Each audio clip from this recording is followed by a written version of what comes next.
I think it's going to be a good game for the Broncos. I think the offensive line overall has got to be tired of being talked about, and I've done it. Everybody else in the media has done it. But I do think there's some things to really pay attention to. I think first and second down against this Kansas City Chiefs is going to be super important. They're number one in the league. They give up 26% on third down. Why do they do that? Because they can bring so many complicated defenses, and they have so many good pass rushers that they match up with you very well. So you're going to have to take advantage of first and second down to help yourself move the chains. The other thing you got to do is run the football. I mean, let's just get down to brass tacks. The Chiefs give up 5 yards a carry. So if you're going into this football game, Peyton's banged up, you're worried about the kind of blitzes they can bring. What do you got to do? Slow it down. Run the ball at them, chip away, keep knocking at them. And the other thing that people don't talk about, that knocks defensive linemen, their pass rushing ability down significantly. They get tired. They got to pursue. They got to chase the ball down the line of scrimmage. When all they have to do is hone in on one guy who's 5 yards behind the line of scrimmage and who's not going to move, which is basically Peyton Manning's game, right? He's going to stay there. He's not rolling out. He's not moving very often. Those guys are fresh. They can fly around. They can be aggressive. When you run it at them and you take their legs from them, begin to kind of chip away and extend drives, I think you become productive. I think the Broncos at home will take advantage of this defense a little bit more than people expect. So you got Denver winning pretty handily? I say Denver wins by probably 6 points. I give them 6 points. I'm not I don't like to really throw all of it, but I would say 6 points. I think the play-action game is going to open up significantly. If they can run the ball, then it could be Denver could take them out. I mean, if they get that running game going, Peyton Manning's the best of anybody in our game at play-action pass and really reading, selling the fake, making teams bite up, and then hitting them deep with one-on-one matchups. You don't know if it'll get there. If it does get there, it could be much more than 6. I just think at home they're going to get by 6. Obviously, as our viewers know, we got to qualify or disqualify you. You do love you some Peyton Manning. You played with him for a long time, close friend. Mm-hmm.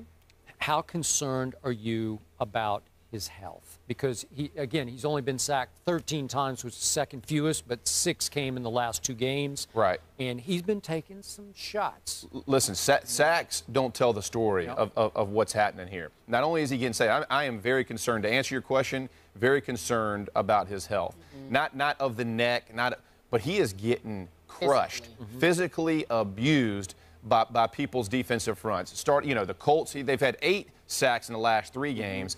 We're not even talking about big plays where sack fumbles. I'm talking about just hits on the quarterback. Yeah. He's getting smoked. And you cannot physically take but so many hits that you don't see coming. And so I am concerned. And when you got Poe on the inside with Kansas City matching up against Ramirez and Beatles, you're going to have to help somewhere. I mean, this is a 340-pound mauler who can get downhill and close the gap on quarterbacks, and that kind of body weight hitting you repeatedly. That's not even talking about Ali in Houston on the outside. I'm just talking about up the gut. So I am concerned. But, Jeff, correct me if I'm wrong. I believe I heard you say on Sunday he was really injured, more than what the story told. Yeah, Peyton does not get up like that. I mean, I played with him for 12 years. I think I saw him miss 1 play, and that was with a broken jaw. I mean, it's a tough kid. I mean, people don't give, we bash quarterbacks about getting protected all the time. I get that. But at the end of the day, these are some tough guys. They take a lot of shots they don't see coming. He's a tough guy. He takes a lot of pride in his game. He's not going to take himself out for plays. He's not going to do those kinds of things.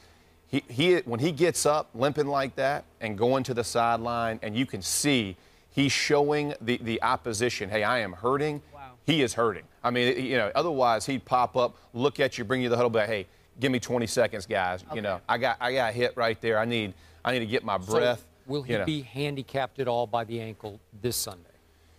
If he takes shots early, he will be. The problem with your right ankle being hurt the way it is you don't get any zip on the ball. That's your plant leg, right? You got to drive, and he's got a great core strength. Aaron Rodgers, same thing. Those guys can spin on the dime, but Peyton doesn't have that same arm. He doesn't have that same zip as some of the other guys, so he's got to really put his lower body into it. You start chopping that tree down. Where do you hit it? At the base, right? Chop the tree. You can't get nearly the explosion on the ball. That's what concerns me. If you get hit early in the game and often early in the football game, what does that do to your throwing motion and getting the ball down the field? I think he wins the football game. I think he finds a way to pull it out as long as he can stay in the game. I think Denver wins along the lines of 30-20, but that doesn't mean he's not going to get beat up. It doesn't mean that we're not going to see the Denver Broncos offense get a bit exposed and Peyton Manning get a bit exposed simply because he's not as healthy as he would like to be, as Jeff would like him to be, as we all would love for him to be. That's the reality of the situation, and I think right now, looking at it, we've got to look beyond. We've got to use this game, fellas, to look beyond the game. And what I mean by that is that I'm looking at the Denver Broncos now, a team widely considered to be the favorites to go to the Super Bowl as we've watched this season unfold. And I'm saying everything is in jeopardy. Because if Peyton Manning is hurt, that's going to be bad enough.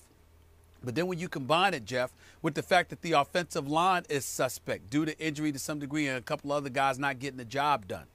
All right, if you want to protect Peyton Manning, you're going to have to get the ball out of your hands very, very quickly. A lot of screens and things of that nature and run your offense that way. That's going to be problematic for the Denver Broncos because it's not going to make them as prolific as we would like them to be. And if you don't do that, then you're opening up Peyton Manning to be target practice for a lot of guys out there that want to get themselves on him, especially if you're hitting him in the blind side, which is what I'm worried about most because we all know with his back, we don't need him to be taking those kind of shots. Skip, I think there's only one way to preserve this season for the Denver Broncos as it pertains to expectations and to preserve Peyton Manning for the playoffs. No, Sean Moreno is going to have to play a very, very pivotal role. He's going to have to run the ball effectively and consistently, even though they love to pass the ball because of Julius Thomas and Demaryius Thomas and Eric Decker and Wes Welker. This guy is going to have to run the football because Peyton Manning is not going to be given the time to throw the football, and he's not going to be healthy enough to throw it and fling it the way we're accustomed to seeing him do.